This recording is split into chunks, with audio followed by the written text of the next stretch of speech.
lives, and it's not going to help our hospitals from ending up completely full of people and having people dying in emergency rooms because we don't have enough equipment to keep very, very sick people alive. We're going to have variations. We're going to have variations across the different organizations, slight variations, because our lawyers are working together, but we're going to keep working through this as best we can. We need all of our communities to do what Mr. White said. Stay strong, stay safe, please stay home. Okay, let's close with a question about transit and aviation. I think I'll do the public transit, and then I think we'll stop. And I'll note this. So there was a question regarding public transportation and the airport. The Kansas City International Airport remains open. It will continue to remain open unless there's a further order in connection with it. The train station here at Union Station, by the way, remains open and operational.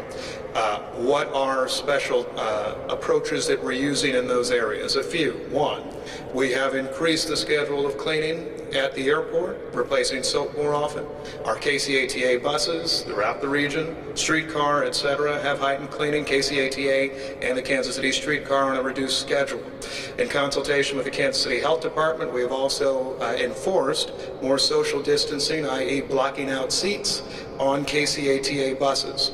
We will continue to speak both with the Aviation Department, public health officials, the FAA in connection with the airport of steps that are necessary. At present, if someone lands at KCI, they don't need to go through any additional screening. That is partially because it is yet to have been recommended by federal officials. At which point that we think that it is essential, then we will make sure that we take that key step as well. We've already had several situations where an airline crew has called us in advance saying that there's a passenger who is ill. Usually in those situations, we're able to have both paramedics and other officials with proper protective equipment come quarantine the person upon landing, ask them a series of questions, get them medical care and assistance that they would need thereafter. So that's what I would say in connection with that. Our buses, we will try to continue to have our buses run throughout the duration of this crisis if we can. Certainly if we get to a point where there's an order that suggests we need to shut down a public transit system, we'll do that. We will note in this country so far, we have not seen that.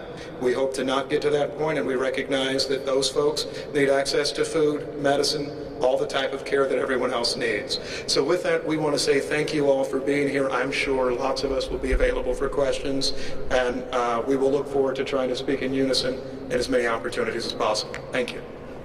Thanks, folks. One last note. We are, as a region, all of the PIOs from the local governments are also working together